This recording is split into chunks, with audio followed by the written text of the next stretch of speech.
Para viver mais é preciso cuidar da saúde.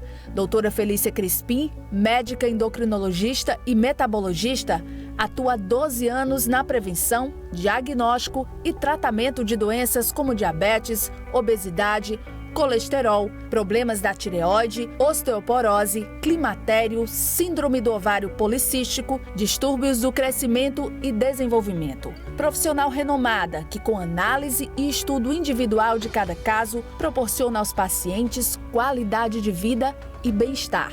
Consultas com atendimento humanizado em um espaço acolhedor e preparado para prestar a assistência necessária com padrão e excelência. Clínica Doutora Felícia Crispim, Rua Bossuet Vanderlei, número 866, no centro de Patos. Telefone 3421-7233. Está precisando de dinheiro? Na Rápida você consegue sacar seu FGTS de contas ativas e inativas. É muito simples e rápido. Não consulta SPC nem Serasa. Também temos o empréstimo pessoal. Pegue 1.000 e pague apenas R$ 71 mensais. Confira outros valores. Entre em contato já com uma de nossas atendentes através do WhatsApp 83 99302 3773 99302 3773 99338 1001 99338 1001. Rápida Soluções. Aqui tem a solução para você. Novidade especial para você que é apaixonado por carros. O Grupo Dão Silveira, que já tem 55 anos de tradição, acaba de chegar a Patos com uma super estrutura. É a nova Dão Silveira Patos, uma concessionária completa que oferece conforto, atendimento especializado, oficina e, claro, o inconfundível padrão Chevrolet.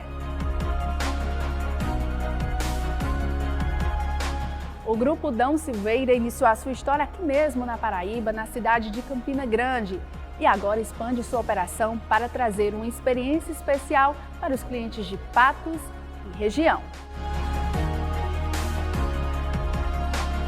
Visite a nova Dão Silveira Patos na Rua Lima Campos, número 1159B, São Sebastião.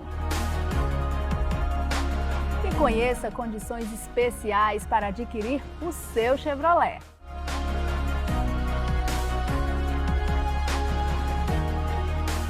Para agendar uma visita, ligue 3421-2280. E para acompanhar as novidades, siga @Dão Silveira Patos no Instagram. Nova Dão Silveira Patos, orgulho em ser paraibana, especialista em Chevrolet. Grupo Dão Silveira, 55 anos. Presente em Patos, Campina Grande e Natal.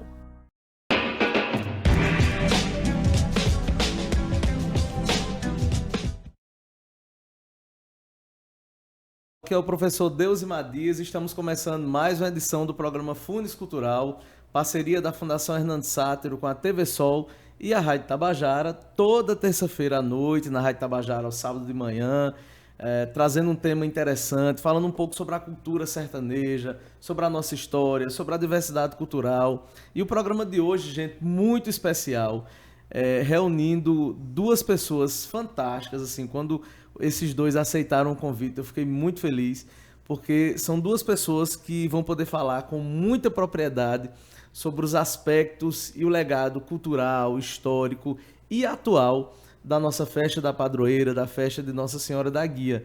Então o programa Funes Cultural, parceria da Fundação Hernando Sátero com a TV Sol e a Rádio Tabajara, com muito prazer, recebe o querido historiador Damião Lucena, que já é um parceiro do nosso programa, e o nosso querido pároco, padre Joácio, né, que também aceitou o convite, está participando conosco dessa edição especial do programa Funes Cultural. Então já quero começar agradecendo aos dois, né, sejam bem-vindos ao programa Funes Cultural de hoje. Obrigado, professor Deusimar. Obrigado a todos vocês que nos assistem, nos escutam também. Alegria de estarmos aqui na primeira vez, né? Primeira vez nesse programa. Eu queria mais uma vez agradecer também e dizer que é sempre uma satisfação renovada, e principalmente quando a gente vem para falar sobre história, sobre cultura, sobre religião, enfim, sobre todos os assuntos que dizem respeito a Patos. Muito bom. Você pode acompanhar através da Rádio Tabajara, através das redes sociais da TV Sol, YouTube, Facebook e também agora a partir do canal 184 da Brisa TV. Então um abraço para todos vocês do Nordeste brasileiro que também está acompanhando pela Brisa TV. Eu queria começar essa conversa falando sobre memória, né? Então a festa de setembro, ela não é só uma festa da padroeira, ela não é só uma festa religiosa, ela não é só uma festa dedicada a Nossa Senhora da Guia. Ela é uma festa que ela envolve todo o imaginário popular, toda uma cidade, toda uma região. E eu queria que vocês falassem um pouco sobre a importância da festa de Nossa Senhora da Guia para a parte cultural, para a parte histórica. Qual é a representatividade, o simbolismo da festa da padroeira para uma cidade como Patos? Eu diria que a paróquia de Nossa Senhora da Guia, a padroeira em si, por ser de toda a diocese, né, ela já pertence, a princípio, a 38 municípios, né?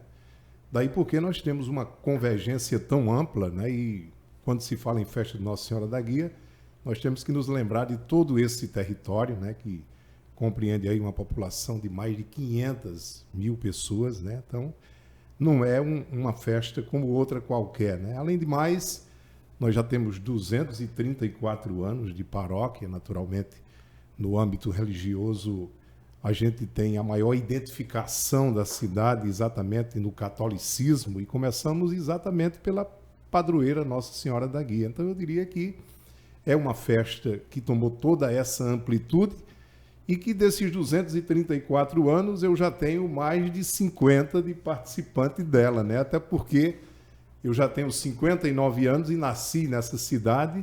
E quando comecei a ter noção de gente, os meus pais já me levavam para a cidade, para a rua, para o centro, para a catedral.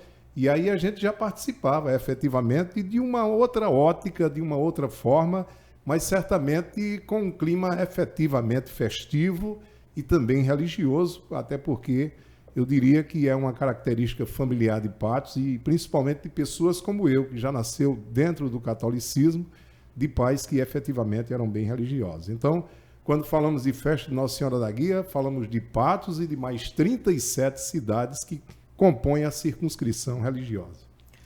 E dentro dessas 38 cidades, posso falar da minha memória, né, já que eu não sou um patuense naturalizado, mas depois do título de cidadão, né, a gente se torna um patuense.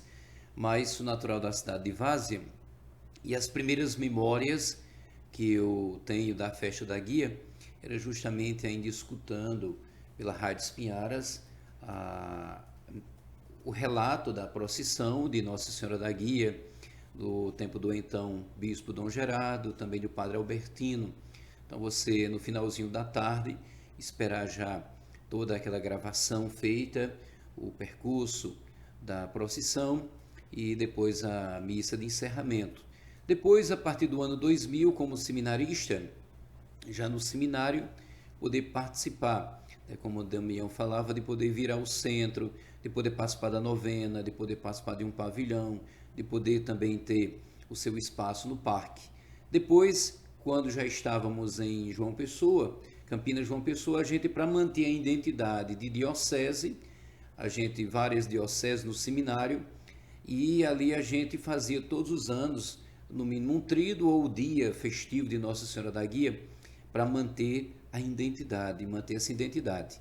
E depois ser escolhido, né, como padre da paróquia em que estava, vinha apenas participar da noite da forania ou do encerramento, e agora estar mais precisamente à frente da festa, né? Então, as primeiras memórias que relato. Que bacana, né? Nós vamos conversar muito hoje, gente, sobre isso. E vamos conversar também sobre publicação, né? O programa Funis Cultural é um programa que já vem sendo exibido há quase 2 anos aqui em Patos. Estamos caminhando para o 100º programa. Não é fácil, você sabe, Damião, que você já trabalhou em rádio, né? Também já você está voltando, né, com o planejamento agora, com as notícias. Você sabe que manter um programa assim, que fala sobre cultura, que fala sobre história, é muito complicado. Nós estamos nos encaminhando já para o 100º programa. Tem material histórico à vontade para que as pessoas possam pesquisar. E de pesquisa você entende muito. Eu já aproveito já para fazer a divulgação, né, do teu material. Isso aqui é o volume 1, né, do projeto Patos de Todos os Tempos. São 2 volumes. E você também publicou mais especificadamente esse material aqui, que é um material assim, muito bacana. Visualmente, né, um material que é uma obra de arte, né, que é um material sobre a Diocese de Patos.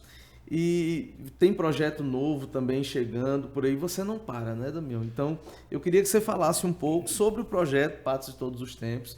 Tem um pouco também da história da Diocese aqui, esse material é mais específico, né, Damião? Na verdade, esse material ele foi produzido há 3 anos atrás, né? É bom que se frise isso. E o nosso objetivo era exatamente proporcionar às pessoas que tenham, naturalmente, o interesse de conhecer a Catedral de Nossa Senhora da Guia, de vir conhecê-la sem nunca ter vindo a Patos, né? A gente sabe que é uma tradição também da religião católica, os souvenirs relacionados, né, aos oratórios, às imagens. E então o que nós fizemos com relação a essa publicação, se você observar primeiro, ela é a catedral literalmente, ou seja, ao ponto que a Diocese completou 60 anos, a catedral também completou 60 anos, porque ela passa a ser catedral exatamente quando a Diocese chega. E aqui nós temos a história da catedral, da paróquia de Nossa Senhora da Guia, desde os seus primórdios, mas com ênfase exatamente à catedral. Se você abre o livro, você está entrando na catedral, literalmente. É a imagem que você tem da entrada. Se você fecha o livro, você tem a imagem da saída, de quem está saindo da catedral. E o que nós temos aqui no seu interior é tudo que existe dentro da catedral, principalmente a sua beleza arquitetônica, as suas artes sacras, as pinturas de José Lima, que agora em agosto, se vivo estivesse, teria completado 100 anos. Ele fez essas pinturas entre 1949 e 1951. E às vezes a gente olha, contempla, e é muito bonito a gente ver todas aquelas pinturas, mas a gente às vezes não se aprofunda em cada uma delas. Por exemplo, nós temos aqueles quadros superiores laterais que eles têm umas inscrições em latim. Nós traduzimos tudo para cá também, para vocês que queiram, que tenham interesse, se aprofundar dentro da Bíblia, o que é aquilo. E aí você vai vendo que tudo aquilo é história, né? Então, a ideia foi exatamente essa. Então, ao ponto em que a catedral completou 60 anos, a Diocese também completou, porque é exatamente quando a catedral nasce. Antes disso, é paróquia de Nossa Senhora da Guia. Catedral só depois da instalação da Diocese em 1959.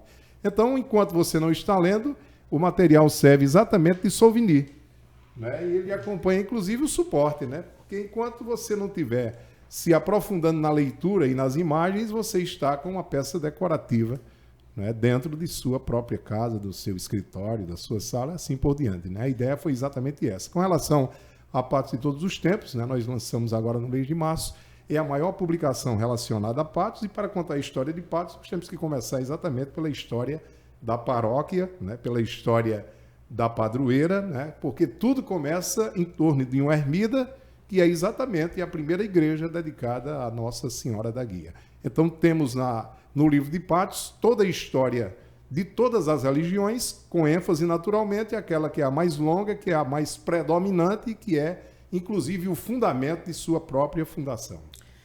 Padre Joácio, eu já visito, como historiador, eu já visitei algumas igrejas, né? Já tive em Minas Gerais, Salvador, João Pessoa, né? Eu gosto muito, toda vez que eu vou visitar uma cidade, eu gosto muito de entrar nas igrejas, até para analisar um pouco a parte histórica, arquitetônica. E a catedral é muito bonita, né? É uma das igrejas mais bonitas do Brasil, é a catedral. Eu queria que o senhor falasse um pouco, né, sobre isso. Eu acho que a própria manutenção, as pessoas entram ali na catedral e não têm ideia do que é manter, né, toda aquela estrutura, os afrescos, as pinturas, não é? Até para que se tenha uma noção, né, de valorização sobre esse patrimônio. É um patrimônio cultural fantástico aqui da nossa região e, acima de tudo, um local de fé, de oração e muito bonito, uma obra de arte, né? Falando da catedral, já podemos até puxar também um ganchinho a respeito de toda essa obra arquitetônica, como o Damião falava, mas a nossa catedral já pensamos até num sentido de um santuário, porque ao mesmo tempo em que olhamos para toda essa beleza, também vemos que ela é bem usada pelas pessoas, principalmente Patos ainda que polariza e cada vez mais tem polarizado muitos municípios, não só aqui do nosso estado, mas Rio Grande do Norte e Pernambuco, e as pessoas aproveitam para unir também, seja a visita à cidade, seja a visita a um médico, e aproveita para visitar também a catedral. Então essa beleza que ela tem, mas como você falava, não é fácil a gente manter uma estrutura como essa, não é fácil manter. E das grandes ênfases que a gente dá na Festa da Guia é justamente isso, poder manter. Você tem que conservar essas pinturas, como o Damião falava, todos os anos, devido ao problema que nós temos de saleto, de infiltrações, ser uma arquitetura antiga, então tem sempre seus problemas, mas é muito gostoso e muito gratificante para nós ver alguém que visita, e eu sempre digo assim, Damião, não saia sem fazer uma foto, não saia sem registrar uma foto na nossa catedral, até como uma forma também de propagar e divulgar uma obra belíssima que nós temos. Como é que está a organização da festa agora no ano de 2022? Eu queria que o senhor falasse um pouco, convocasse as pessoas, como é que está a parte religiosa, a parte social, como é que está a organização, o entorno da organização da Festa da Guia 2022. A Festa da Guia, nós estamos nessa retomada, depois de 2 anos de pandemia, em que tenho expressado o quanto foi difícil. Imagina em 2000 uma catedral que comporta 800 pessoas sentadas, você ter que botar apenas 2 pessoas por banco. Um banco com 2, outra com 1. Em 2021, já 3 pessoas por banco. Então, quem conhece a região de Patos sabe da sua religiosidade, e eu confesso que teve até briga na calçada da catedral, porque as pessoas queriam verdadeiramente entrar. E como deixava triste alguém que marcava aquela data, a gente apenas pedia, você que vem 10 de noite, vem apenas uma, deixa outras 9 para que as pessoas... E quando você via, faltava 20 pessoas, 30 pessoas, e eu dizia, olha, quem ficar aqui na calçada depois entra. Então, estamos esse ano retomando, e a gente tem visto a felicidade das pessoas, estar junto, em abraçar, em degustar a nossa comida regional, que eu tenho dito muito, né? Light, diet, engordite, em ter esse encontro familiar das pessoas. Essa semana mesmo a gente estava comentando aqui em off, né? Turmas de veterinário, turmas que tem marcado a nossa festa, durante a festa, encontros. Então isso é muito gratificante para nós. E ver aquilo que é essencial, que manteve-se durante todo o tempo, a fé do nosso povo, né? Nem a pandemia foi capaz de tirar esta fé em Deus. Eu acredito que nutriu mais ainda, e fez com que, e vai fazer também com que essa festa seja uma das maiores. Pois é, você está acompanhando o programa Funes Cultural, que é uma parceria da Fundação Hernando Sátero com a TV Sol e a Rádio Tabajara, recebendo hoje para esse papo incrível, o padre Joácio da Nóbrega e o historiador Damião Lucena, falando sobre os aspectos culturais, históricos e atuais da festa de Nossa Senhora da Guia. Damião, o padre Joácio falou da parte religiosa, convocou as pessoas, falou da fé, mas nós temos também a parte profana, histórica da festa. Não vou perguntar, padre Joácio, sobre a bagaceira, eu vou perguntar a você sobre a tão falada bagaceira, que faz parte da história também da festa de Nossa Senhora da Guia. Eu queria que você falasse um pouco sobre a bagaceira. Na verdade, a gente tem a concepção de que um evento dessa magnitude, ele atrai também até outras doutrinas, né? É comum, por exemplo, a gente encontrar no percurso da parte profana, da parte social da festa, até outras religiões levando a efeito atos da própria religião que ali está representada, né? Então, por ser um evento grande, naturalmente, ele atrai outros setores, né? E eu acompanho essa festa como historiador desde 1766, que é no ano em que as terras foram doadas à igreja, né? Em 72 começou a construção da igreja, que terminou em 78, né? Em 88 foi criada a paróquia. Então, como historiador, eu acompanho esses fatos mais antigos. O fato de que, por exemplo, de registro, nós só vamos ter alguma coisa relacionada à parte social a partir de 1913, ou seja, praticamente no início do século passado, quando nós já tínhamos a igreja atual, né, com uma outra estrutura, época em que até os bancos, quem ia assistir à missa levava, né, os tamboretes de casa, enfim. Mas eu diria a você que a bagaceira é uma das características culturais de grandes eventos, né? E a bagaceira nós sabemos efetivamente o que era, né? Ela apenas era transferida de local, a atividade em si, né? Porque eram as mulheres de vida livre, como a gente sabe, né? Os grandões da cidade, grandões entre aspas, como a gente falava, que eram os homens que efetivamente frequentavam o cabaré, como era chamado, né? E eles tinham uma estrutura que eles se deslocavam para ali, principalmente no âmbito da bebida, né? Dos tira-gosto tradicionais, né? Preá, né? Coisas que hoje são proibidas, que naquela época não era. Eu, inclusive, frequentei a bagaceira, né? Porque a bagaceira em si era um local onde, por exemplo, a música era diferenciada, era mais o brega, né? As mulheres vinham para lá também, mas era apenas os pontos de convergência, né? As atividades eram lá fora, em outros pontos, para quem efetivamente se destinava a isso.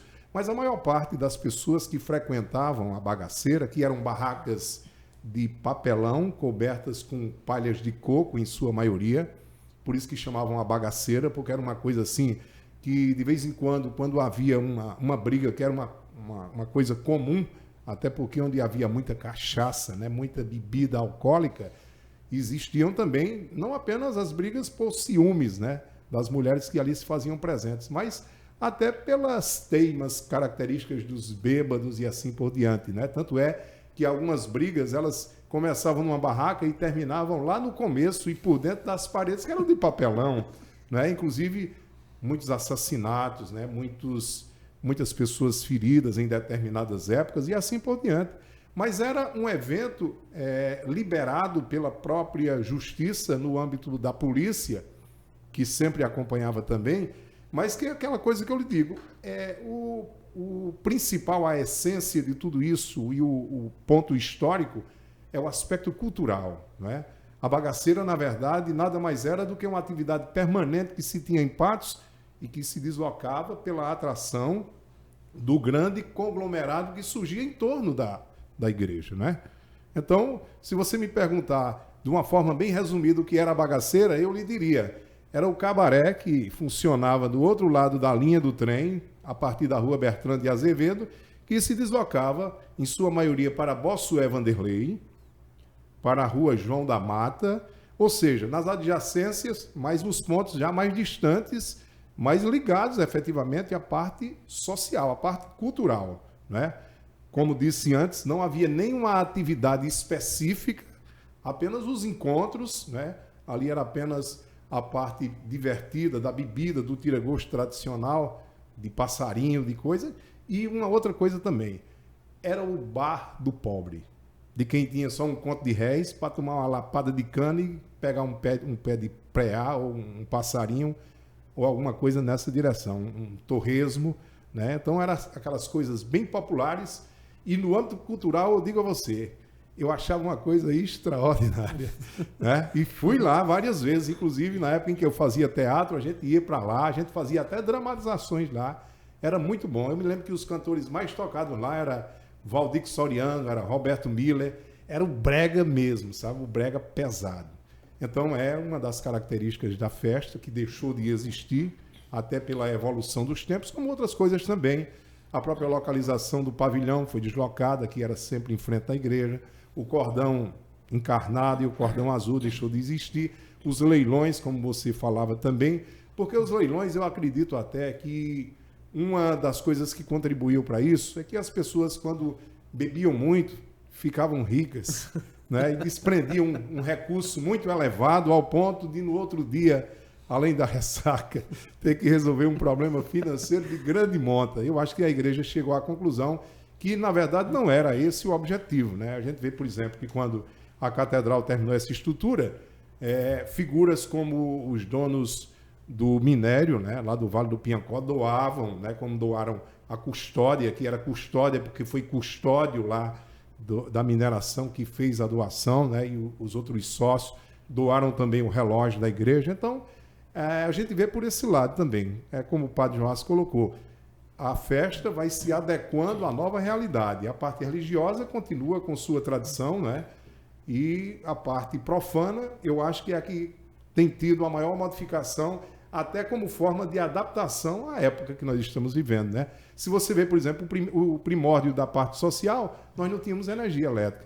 Terminava o novenário, o pessoal ia para a calçada da igreja para escutar os fogos, que eram apenas alguns foguetões. Depois todo mundo ia para casa dormir, né? E agora, como o próprio Padre Joás já deixou bem claro em outras ocasiões, até os fogos foram modificados, né? Os fogos agora têm que fazer silêncio também, né? Por quê? Porque já existe uma outra questão, outra realidade, e é isso, a gente vai se adequando. Padre Joás, a gente vai falar um pouco sobre os leilões. Já chegou a andar muito atrás de gente que não queria pagar a galinha arrematada no leilão, ou o senhor já é de um tempo já que não tinha mais leilão, bebida alcoólica? Na minha antiga paróquia, o Junto Seridó, Santo Onofre, nós tínhamos um leilão, mas um ligado a um leilão de animais. Agora estou ajudando também em Santa Terezinha. Santa Terezinha é muito forte o leilão, e eu fiquei até surpreso, Damião, de lá, né? Nesse período de pandemia, os leilões bombavam nas redes sociais. Então, principalmente os filhos ausentes de Santa Terezinha que leiloavam, mas aqui mais específico na catedral eu não tive essa experiência, não. Já quando eu cheguei já no formato praticamente como estamos hoje, apenas as barracas, 10 comidas típicas, onde manifesta também um sentido mais de igualdade. A grande ênfase era essa preocupação. Primeiro, a igreja hoje tem buscado essa purificação, em tirar a bebida, porque de uma maneira social você termina depois tendo grandes problemas na família. Então, a retirada da bebida. Depois, a desigualdade que acontecia. Então, o pobre via, de certa forma, o rico tirando os leilões. E agora não, rico e pobre, você pode chegar numa barraca e comer a mesma coisa. Então, esse sentido original eu defendo muito. E até mesmo, a gente trabalha com pessoas voluntárias. Então, trabalha o dia todo e à noite, serve e precisa descansar para o outro dia. Então, quando dá mais ou menos 11 horas, a gente tem terminado tudo e dá para descansar um pouco e seguir a vida, né? E dentro dessa pergunta que você fez a Padre Joás, há um acontecimento na trajetória dos leilões, né, que foi um cidadão que arrematou uma galinha por um preço muito alto e passou um cheque nominal à Nossa Senhora da Guia. E por isso o cheque não pôde ser descontado, né? E ele não abriu mão. Ele disse, não, eu rematei a galinha porque eu queria ajudar a santa, sabendo ele, né, e já intencionado nessa direção. Então tem algumas coisas, né, que a gente também assinala, até como ponto pitoresco, a cultura está presente em todo lugar, como você sabe, né? Mas realmente, como disse o Padre Joácio, eu acho que foi uma decisão correta, né? Eu vejo até que algumas pessoas, Padre Joácio, quando chegam no pavilhão, por conta do que existe hoje de cardápio, né, que tem uma ligação muito forte. Por exemplo, eu estava dizendo aqui que na abertura da festa eu comi arroz de graxa com galinha de capoeira, e que isso sintoniza bem com uma cerveja gelada, aquela coisa toda. A gente nota que tem alguns que não resistem ao ponto de pegar o petisco lá no pavilhão e procurar uma barraca onde tem algum tipo de aperitivo, né? Claro que isso é a festa, como tem essa dimensão toda, como eu coloquei, tem a parte que pertence à igreja, mas também tem a parte que não é diretamente coordenada pela igreja, né? E que é boa também, eu sou franco a dizer, toda festa de Nossa Senhora da Guia, eu visito todos os pontos, né? E a gente tem sempre uma novidade, né? Chega um mágico, chega uma monga que a mulher vira macaco, aquela coisa toda. Então, tudo isso é da nossa cultura. Eu acho que tudo isso congrega, né? Por exemplo, quando eu era criança, nas minhas impressões, é claro que eu tinha muita vontade que a novena terminasse, que era para eu ir para o parque, né? E isso aí é próprio de criança. Eu vejo, inclusive, por exemplo, a igreja, ela, no âmbito da modernidade, a gente tem uma missa para criança, né? Porque ela é diferente, ela tem um dialeto diferente, ela tem uma condução até diferente, porque criança é impaciente, toda ela, né? Quiçá, né, Padre Joás, a gente tenha pelo menos um dia da festa no futuro, um dia dedicado exatamente à criança, inclusive na parte religiosa, nessa parte que eu falo, porque realmente a programação de adulto e a programação de criança, elas têm que ser um pouco distintas no âmbito da religião, né? Até por conta da linguagem e assim por diante, né? Boa sugestão, né? Uma boa sugestão que a Damião está levantando até para que a gente veja em outras festas esse espaço maior também infantil, né? Tendo em vista que já a partir da criança que a gente começa a ver o futuro devoto, né? Pois é. A festa de Nossa Senhora Nossa Senhora da Guia, né? A festa da padroeira, é interessante porque, assim, é cultura, é história, é memória e envolve muita coisa, desde os primórdios até a atualidade, mexe com a cidade. Então, acontecem discussões, aquela expectativa em torno da festa. E é interessante perceber que ao ler o material, ao ler o seu livro, como tem muito detalhe, a gente vai comparando a maneira como a festa da padroeira se materializou aqui em Patos e a maneira como essa materialização cultural, jornalística também acontecia nas outras regiões. Por exemplo, os jornais, né? Tinha, no caso daqui de Patos, você cita o jornal O Chuchu, né? Que era tradicional durante o período da festa da padroeira, e eu percebo que também outras cidades, durante a festa da padroeira, uma festa tradicional da cidade, também criavam esses jornais periódicos, né? Esses jornais, eles tinham ali pequenas difamações, histórias que não eram necessariamente mentirosas, mas as pessoas aumentavam, né? E chegava a dar problema, né? Enfim.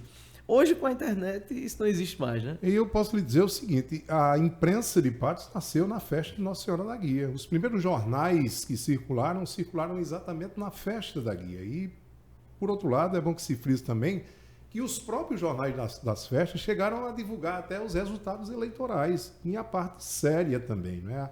A festa da Guia, não sei se você sabe, ela já foi realizada no mês de novembro, ela já foi realizada no mês de agosto, ela já teve período que ela foi de 26 de setembro a 6 de outubro, né? Então, de acordo com as épocas e os acontecimentos, ela trazia também, por exemplo, o jornal O Sertão é um dos primeiros jornais de Patos, né? Que foi idealizado por Miguel Sátiro, e ele foi lançado exatamente durante a festa. O Tubarão, né, que era do 13, que era um grupo de pescadores de finais de semana que criaram ele. Então nós temos a Chaleira, nós temos vários jornais durante a festa, mas tinha a parte séria também do que era divulgado. Claro que a maior parte não era nem difamação, como você coloca, era mais diversão, né? Brincavam muito, principalmente com as figuras mais destacadas da cidade. Eu até participei ainda de jornais da festa. Eu fui sócio de Tereza Marinho no jornal Alicate, né? Lá da década de 80, né? Porque a gente também teve uma participação dentro desse contexto, né? Durante os 8 anos que eu trabalhei na Rádio Espinharas, eu também era o responsável pela transmissão da festa de Nossa Senhora da Guia, da procissão, como coloca aqui Padre Joácio. Muitas vezes eu subia com o retoque para a torre da igreja, para eu ter uma observação maior, porque os equipamentos da gente eram um tanto aquém, e a gente transmitia lá de cima, para você ter uma ideia, né? Ao ponto que a procissão ia sendo sequenciada, a visão lá de cima, você alcança praticamente todo o percurso, e a gente fazia essa transmissão, né? Era hand-talk, como eu disse a você, que nada mais é hoje do que um aparelho ultrapassado, mas é aquela velha história, né? Tudo dentro de um contexto, né? Então, eu diria a você que a festa de Nossa Senhora da Guia ela só tem crescido, né? Porque ela vem sempre numa ascensão, até porque ela cresce de acordo com a própria cidade, mas ela já foi delineada em termos de período pela safra do algodão.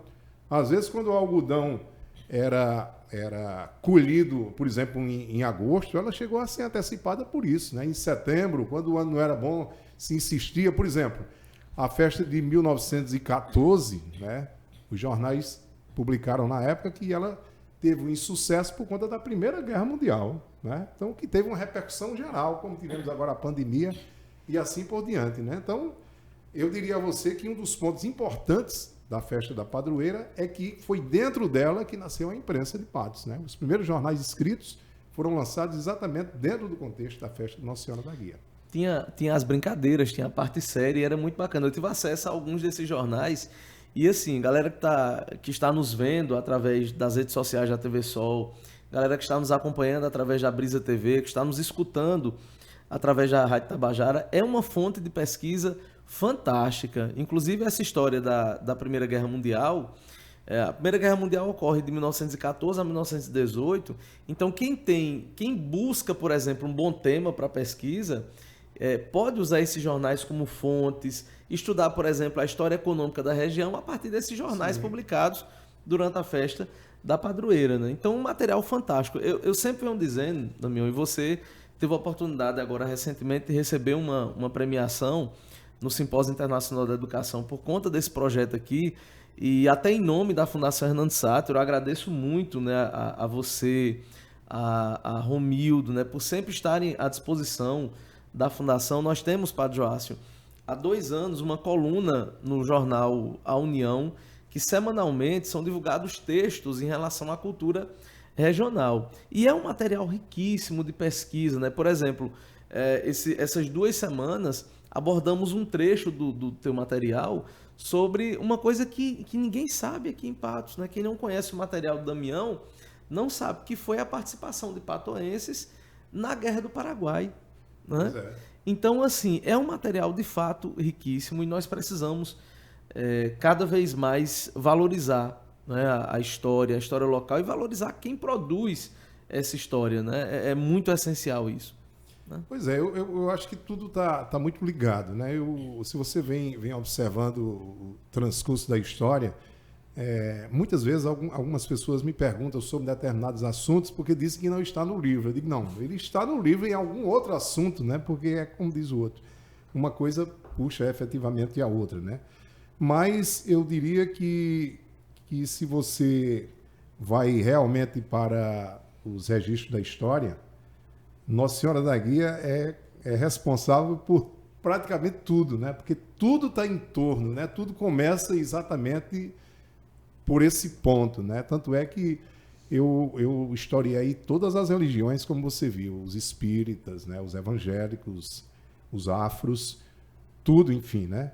Mas se você vê a religião católica, ela chega aqui praticamente no início de tudo, né? Lá de 1700, né? Talvez até antes disso. E os evangélicos já vão chegar no século XX, né? Praticamente no século XX, que foi a segunda religião que chegou. Então tudo gira em torno, não tem para onde correr. A gente vem falar aqui sobre a festa de Nossa Senhora da Guia, a gente tem que ir buscar tudo lá a partir da origem da cidade, né? Até porque, como diz o outro, eu acho que não só Patos, mas todas as cidades que nós temos conhecimento aqui no nosso entorno, nasceram em torno de uma ermida, né? Porque o povo naquele tempo, Padre Joás, queriam morar mais perto de Deus, né? E a igreja, naturalmente, era o ponto mais referencial. E o marco, praticamente uma missa. Celebrada a missa, ali já começava a construção da igreja e, consequentemente, as casas que eram construídas ali em volta, né? E de tudo, né? A parte urbanística da cidade, as construções, né? Muito, muito, muito bacana. Padre Joácio, já são quase 13 mil seguidores nas redes sociais, certo? Só no Instagram, viu? Já o senhor divulga. Já são quase 13 mil seguidores nas redes sociais. O senhor vem publicando vários vídeos, né, com grandes engajamentos. Inclusive, nosso querido Valdemir é um grande fã seu, viu? Ele não perde de jeito nenhum. Já colocou, inclusive, baixa todos os vídeos, fica assistindo a toda hora, viu? Os seus vídeos. Eu queria que você falasse um pouco sobre essa nova forma de evangelizar, de falar de temas sérios, de convocar, de engajar a comunidade. Eu acho que a igreja, ela não pode se furtar desse novo momento de integração através das redes sociais. Eu queria que o senhor comentasse um pouco como é que foi que surgiu isso, como é que o senhor está analisando esse momento. Eu começo dizendo assim, ninguém acredita, mas eu sou muito tímido. Sou muito tímido, mas a gente tem que ir captando a partir dos sinais dos tempos como evangelizar, no meu caso, como padre, né? Quando, antes da pandemia, a paróquia já começava com as redes sociais muito forte.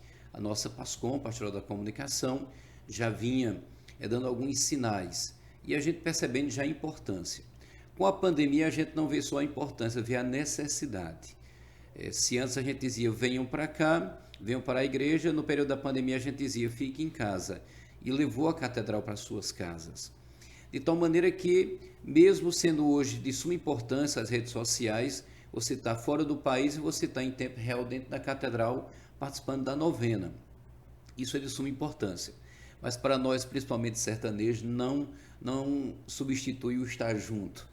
O estar junto na rua, na catedral, no largo, onde estiver. Mas as redes têm sido de suma importância para que as pessoas estejam juntos.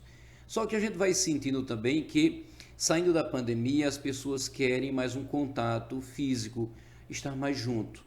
E a gente já vendo também que, em alguns aspectos, as redes sociais começam a cansar. As lives a gente tira por lives, ninguém aguenta mais uma live. Mas, ao mesmo tempo, elas são essenciais para quem está distante e se tornam próximo. Então a gente foi percebendo que as nossas lives vão caindo, porque as pessoas já estão voltando ao presencial. Os textos oficiais, a gente fazia uns vídeos oficiais que não davam visibilidade. E o ano passado a gente fez alguns videozinhos, o padre fazendo ciclismo, convidando para o ciclismo. Fiz no carro, convidando os motoristas para a carreata. E a gente foi vendo essa possibilidade já dos engajamentos. E esse ano a gente entrou com força nos vídeos, porque tem surtido um grande efeito. Inclusive, o primeiro vídeo que eu fiz, que foi com as botas, eu coloquei umas botas e saí para a feira do gado. Foi impressionante, porque o pessoal até associava assim, parecia, Damião, um teatro de um grupo chegando com um político. E o pessoal olhava assim, aí quando dizia, é o padre, o pessoal se aproximava, né? E foi bem interessante. E a partir daquelas botas ali, é tanto que aquele vídeo, ele chegou a 76k no Instagram, né? Tanto a paróquia como o do padre. E depois fizemos lançamos setembro, chegou com os padres, né? Chegou a 60k. Então, a média está sendo 30, 20k, né? Então, nessa média, quando a gente solta um vídeo, quanto mais gente no vídeo, mais também vai propagando, né? E as pessoas, assim, interagindo na rua, tô gostando. E eu comecei a perceber que eu vou entrando na catedral e as pessoas começam a rir. Aí eu digo, não, olhe para o padre, ali é o ator, não olhe para o ator. Né? Tem que distinguir, eu estou só de forma cômica, deixando um recado, né? Você faz uma brincadeira e de repente dá o recado, então tem surtido efeito. Hoje mesmo nós já estamos, que as pessoas ficam, já estou esperando o próximo. Eu digo, peraí, eu tenho que rezar também, eu tenho que organizar as coisas da festa. Mas estamos vendo aí a possibilidade de soltando. Hoje vamos soltar, a cada dia estamos soltando né? Até o final, até uma ideia já do encerramento nós já temos. Então tem sido muito bom a diversão e também a interação com as pessoas. E é uma grande equipe, né, que trabalha na produção desses vídeos, né? O pessoal chega com ideias, chega propondo e realmente a recepção está muito bacana, né? Nós temos uns voluntários que trabalham até em algumas empresas como marketing, mas nesse período da festa a gente se une e ali vai fazendo. E o deslocamento, né? Porque, por exemplo, o do pônei que a gente fez gravando, eu tive que ir até Catingueira procurando lá um espaço do pônei. Depois o do cavalo foi aqui a São José dos Pinhais. Então, alguns locais que a gente tem até mesmo deslocamento para gravar. Mas fica muito interessante. Depois a gente está prometendo até os falha nossa, né? E dentro do contexto, né, o padre... Tá, porque tem os críticos também, naturalmente, e eu vi alguém dizendo, essa equipe é muito boa, porque até Padre Ronaldo cantou afinado, viu? Mas foi muito interessante, aquele vídeo do Setembro Chegou, e a gente queria, Padre Ronaldo, justamente para gerar uma expectativa. Então, eu entrei de gaiato na história, que eu não sou cantor, mas chamamos os padres cantores, e a primeira impressão, vamos colocar alguma participação de Padre Ronaldo, o que vai gerar uma expectativa às pessoas em ver Padre Ronaldo cantar. Quando a gente soltou a foto assim da superprodução que ia ter, as pessoas, não, eu não acredito, não, vai bagunçar, não, isso não vai dar certo. E Padre Ronaldo ficou muito feliz na hora da gravação. Aí Padre Ronaldo dizia, eu nunca pensei que ia ser um artista. A época de Padre Ronaldo aqui, o pessoal do coral não gostava muito, porque às vezes Padre Ronaldo se empolgava, né? E como o tom dele nunca estava no contexto, né? Aí às vezes reclamavam dele, aí ele dizia, não, é porque eu canto para Jesus. E ainda teve gente que disse assim, mas Jesus sofreu tanto naqueles 33 anos. Mas é da cultura, né? Um abraço para nosso querido Padre Ronaldo, uma pessoa muito querida, não é? E eu queria entrar um pouco também nisso, Padre Joás, agora. Em 2019, você recebeu o título honorífico de cidadão patoense, né, em 2019.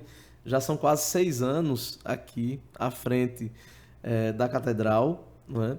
E eu queria que você falasse um pouco sobre isso, né? Assim, como é chegar numa cidade com um desafio gigante, né? Porque eu imagino que administrar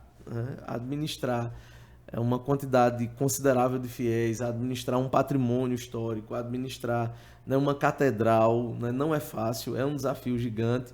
E assim, quase 6 anos depois, totalmente engajado, recebeu o título de cidadão patoense. Assim, como é que o senhor analisa esse reconhecimento? Porque é um reconhecimento por um grande trabalho desenvolvido aqui. Então, como é que o senhor analisa esse carinho, essa receptividade? O senhor esperava, né, isso? Como é que o senhor recebeu tudo isso? É um grande desafio para a gente, principalmente para mim como padre novo, né? Quando eu cheguei na catedral, eu tinha 7 anos apenas de ordenado, experiência apenas de uma paróquia. E confesso que nunca passou pela minha cabeça em ser convidado para participar, mas eu acredito muito nos desígnios de Deus. Na época precisava muito e precisa muito ainda da paciência, ter a paciência para o diálogo, porque não é só com o meio religioso, é com o meio social. E depois a gente se deparava justamente com uma pandemia. Quem imaginava ter que interagir nesse período também de pandemia? Mas busquei referenciais. Eu posso dizer que eu tenho grandes antecessores, como um Albertino, como o Expedito, como o Ronaldo, em que priorizaram muito, seja um estilo arquitetônico, seja um estilo litúrgico, seja um estilo de comunicação. E, para mim mesmo, como eu falava da timidez, mas eu tive que me virar nos 30 para expressar diante da comunicação, porque a paróquia da catedral, a catedral em si, ela é como que a igreja de Patos. Mesmo sendo uma paróquia das outras, mas ela termina sendo a igreja. Então, todo mundo procura como referência a catedral. Uma Semana Santa, procura-se a catedral. Um evento da guia, então, tudo procura-se a dimensão da catedral. Muitas vezes até pessoas chegam procurando o bispo na própria igreja, né? Então tem que direcionar para o local. Mas eu estou na luta, eu sempre brinco assim, a equipe é muito boa, estou na luta, vendo o possível e graças a Deus, vendo os sinais dos tempos, vendo a melhor maneira. Até mesmo no período da pandemia, quando todos se fechavam, nós fizemos o possível para que estivéssemos abertos. Seja do ponto de vista espiritual, para mim até a própria família batia de frente, mas você tem que se cuidar, já a questão da obesidade mais pesado, e eu dizia, não, agora é o tempo de ser padre, para trazer uma esperança. Seja para aqueles que estavam em casa, por isso que a PASCOM foi tão importante naquele período, seja para aqueles que estavam na rua, quando criávamos o Catedral Solidário para alimentar as pessoas em vulnerabilidade, as pessoas de rua. Então, tudo isso gerava na gente uma preocupação. Então, os sinais dos tempos vai levando a um desafio e a gente tem que dar o máximo. Eu vejo a catedral como uma grande escola e até dizia depois a Dom Heraldo, que bom que cada padre pudesse passar, mesmo que pouco tempo, 2, 3 anos, mas aprenderia bastante. Pois é. Damião, você já conviveu com muitos, né? Assim, muitos párocos, né? Acho que com 2 bispos especificadamente, não sei se com Dom Expedito, né? mas com Dom Gerardo, né? Como é que você analisa assim, esse momento, a evolução, né, da igreja enquanto clero, a evolução da igreja na sua parte social, cultural, como é que você analisa, né, essas transições que vêm acontecendo no clero patoense? Primeiro dizer que eu conheci o Padre Joás lá em Junco, né? Ele era pároco de Santo Onofre e eu fiquei, de certa forma, satisfeito. Acho que foi o primeiro contato também de Glauber, que estava na minha equipe na época, e eu fiquei muito satisfeito, Alex, porque eu descobri que o povo, pelo menos o povo dizia que Santo Onofre era o protetor dos cachaceiros. E é por conta de uma história, né? Naturalmente eu tive que historiar todos os municípios da diocese, quando fui convidado para fazer o Jubileu Áureo da diocese, né? Nós circulamos por mais de 20 mil quilômetros dentro das 38 cidades, que fomos várias vezes. Tanto é que a história de todas nós fizemos constar. Dizer também a Padre Joás que eu sou cidadão de Santa Terezinha por conta de um título desse, mas eu nasci em Patos. Meu avô é que é fundador de Santa Terezinha e meus pais nasceram na área territorial de Santa Terezinha. Muito embora que quando eles nasceram lá também, Santa Terezinha ainda pertencia a Patos, porque ela é de 1900 e da década de 50 para cá. Então, o que eu posso dizer a você é o seguinte: eu tive convivência com todos os bispos, porque quando eu cheguei em 1974 para morar ali na rua Rodomeira, eu morava exatamente por trás da casa de Dom Expedito. E eu era menino ainda e eu abria a porta da garagem dele, que ficava ali atrás, ainda hoje tem essa localização, para ele colocar um Fusca Vinho, que era o carro dele.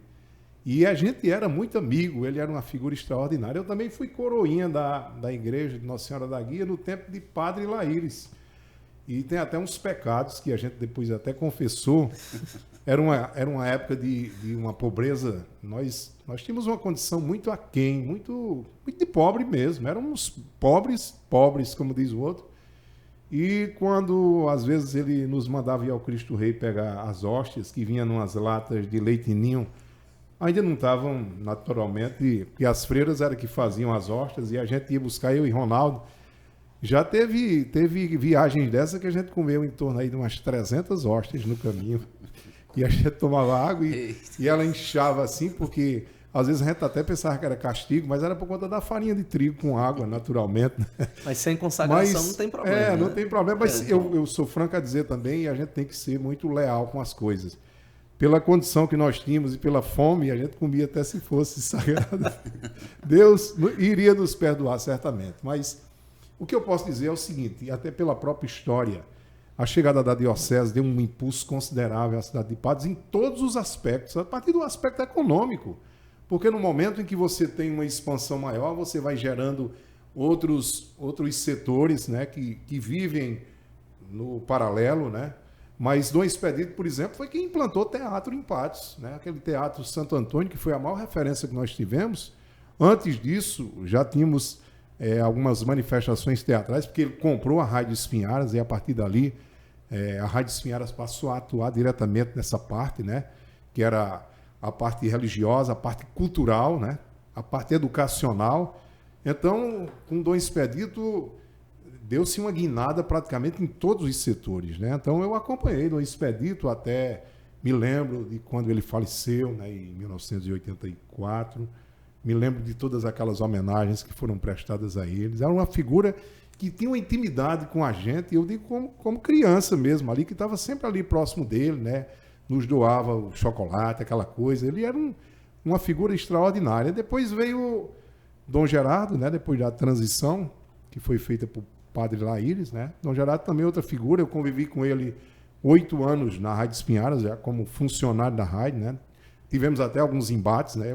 Eu sou o coordenador da primeira greve de rádio do mundo, que foi na Rádio Espinharas em 1986. E nós tivemos uns embates, mas depois veio uma compreensão. Dom Gerardo até, às vezes, ele tomava um copo de cerveja com a gente, né? Ele era bem assim, bem disponível, né? Era uma coisa pouca. Ele fumava também, né? De vez em quando ele pedia um cigarro. Ele não comprava não, mas ele pedia, né? E foi escritor, e a gente conversou muito. Depois que eu deixei de trabalhar na Rádio Espinharas, mantivemos a amizade ainda. Ele, inclusive, era um dos divulgadores das publicações que eu já fazia, né? Não só da igreja, né? E eu até lembro de uma passagem com o Dom Gerardo, que nós fizemos uma das revistas da Diocese.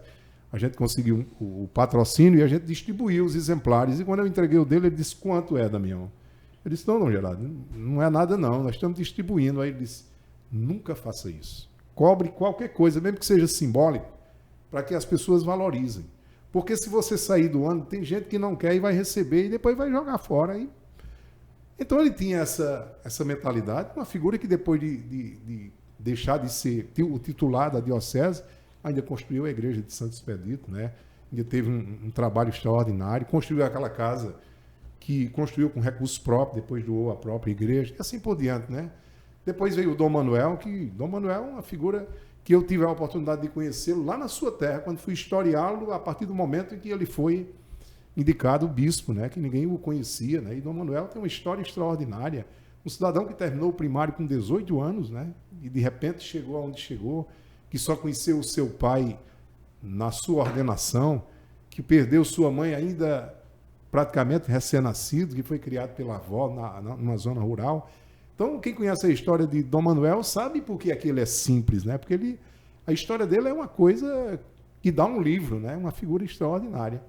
E depois, a transição de Padre Ronaldo, né? Nós já tivemos muitos contatos e fui a historiar Dom Heraldo, né? A partir de onde ele nasceu, lá em Monteiro, fui lá em Pernambuquinha, onde ele também estudou, né? Fiz um rastreamento completo da vida dele e fui para Barreiras, na Bahia, para sua posse, sua ordenação, né? E fui para cobrir todo esse evento, né? Inclusive, trouxe até a história do Conga, né? Que consegui desvendar lá na sua terra e com ele também, e assim por diante. Então, eu diria que cada um tem sua característica. Essa é que é a realidade. Que é o fato também, por exemplo, de Padre Expedito, né? De Padre Albertino, de Padre Ronaldo, de Padre Joás. Cada um tem sua particularidade, né? E uma das coisas que chama a atenção é que a comunidade se apega muito ao pároco de Nossa Senhora da Guia também, né? Tanto é que, por exemplo, quando o Padre Albertino foi anunciado que sairia de Patos, transferência até dele, né? o prefeito da época foi ao bispo para pedir ao bispo que não o transferisse. E o bispo disse a ele uma coisa que eu achei muito interessante. Quando você vai trocar um secretário da prefeitura, você vem perguntar alguma coisa ao bispo? Então, estamos conversados, né? Mas, realmente, havia Padre Expedito da mesma forma, né? Quando passou ele, inclusive, ele fez uma campanha extraordinária, Sou Catedral, Sou 10, que praticamente deu uma transformada na igreja, né? E assim por diante. Então, eu diria que, dentro do contexto, é uma responsabilidade muito grande ser pároco de Nossa Senhora da Guia, até pela sua trajetória, né? Desde 59, quando ela passou efetivamente a ser catedral. Mas antes disso, nós temos algumas figuras que têm que ser referenciadas. O padre Fernando Gomes, Dom Fernando, né, que é de Patos, natural de Patos, se ordenou na diocese de Cajazeiras, que era a quem Patos pertencia na época. Ele trouxe para cá o ginásio diocesano, o Colégio Cristo Rei, a ação católica, né? Ele foi o único bispo filho de Patos, naturalmente nunca foi bispo em Patos, até porque a igreja também não costuma... É uma característica dentro do seu contexto, do seu conceito, mas ele chegou a ser o arcebispo de Goiânia, né, em Goiás. Ele foi de Sergipe também, e assim por diante, né? Então, a gente vê, por exemplo, de 49 a 51, trazer um artista como Zé Lima para Patos, um homem com formação na Itália, com a fama que ele tinha para a época. Para você ter uma ideia, deu tanto trabalho da gente descobrir a história de Zé Lima, porque ele nasceu na Bahia, morreu no Rio de Janeiro e foi enterrado em Sergipe, né? Um cara desse tem que ser bastante referenciado, né? E por conta até de ser uma pessoa difícil, ele criou outra particularidade para Patos, porque quando o Padre Levi terminou a igreja de Santo Antônio, na reconstrução, queria Zé Lima para fazer a mesma pintura que fez na catedral lá em Santo Antônio. E como não localizou, foi uma viagem a São Paulo e comprou aqueles azulejos fiado, deu trabalho para pagar.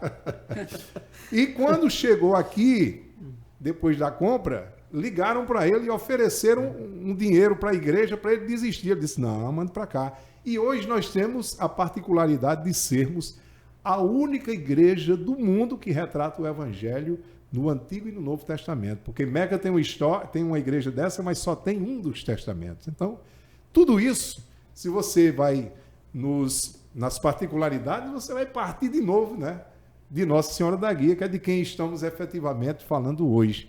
Então eu coloco isso porque a história é tão dinâmica de uma forma que quando você me pergunta sobre a trajetória desses personagens, eu imagino que alguém que imagina em ser pároco de Nossa Senhora da Guia depois de Padre Joácio, porque certamente vai chegar um tempo que essas mudanças vão ocorrer, já tem também essa preocupação em mente, né? Não é uma coisa tão fácil, não, né? Que se coloca apenas o balaio e segue, não. Tem que ter. E outra coisa, tem que ter um diferencial também, né, doutor? Porque é como foi colocado aqui no início. Nossa Senhora da Guia, a Catedral de Nossa Senhora da Guia é a padroeira da diocese todinha, né? Dos 38 municípios. Inclusive lá do município de Santa Nova também, né? Exatamente. Já dá para historiar Padre Joás, né? Inclusive. Com certeza. Quem Já sabe, dá um livro, daqui, né? quem sabe daqui a um tempo tem a ordenação dele, né? Como bispo, já tem, já... Vamos devagar. Pois é, e é mais fácil para Joás ser bispo que a gente, né? Porque É já verdade, é verdade, tá vendo? Gente, eu quero agradecer muito a vocês, né? Nós estamos chegando ao final do programa Fundos Cultural. Que bate-papo bacana, que coisa fantástica. Eu tenho certeza que todo mundo que está nos vendo, né, que está nos escutando agora, seja através da Brisa TV, através das redes sociais da TV Sol, através da Rádio Tabajara, certamente o pessoal adorou a conversa. Eu conversaria o dia inteiro aqui com vocês, mas eu sei que vocês têm as atividades de vocês, já tem a missa, tem a novena, não é, padre? Sim, né?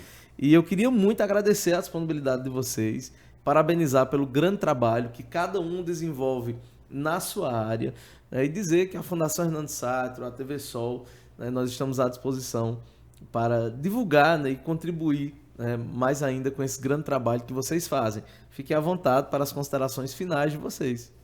Quero apenas agradecer esse espaço cedido. É sempre bom estar e aprendendo, né? Como não sou natural de Patos, mas cada momento disso a gente vai aprendendo mais ainda. E nutre a responsabilidade de fazer o melhor, o máximo que pudermos para engrandecer não só a religiosidade, mas também a nossa dimensão cultural.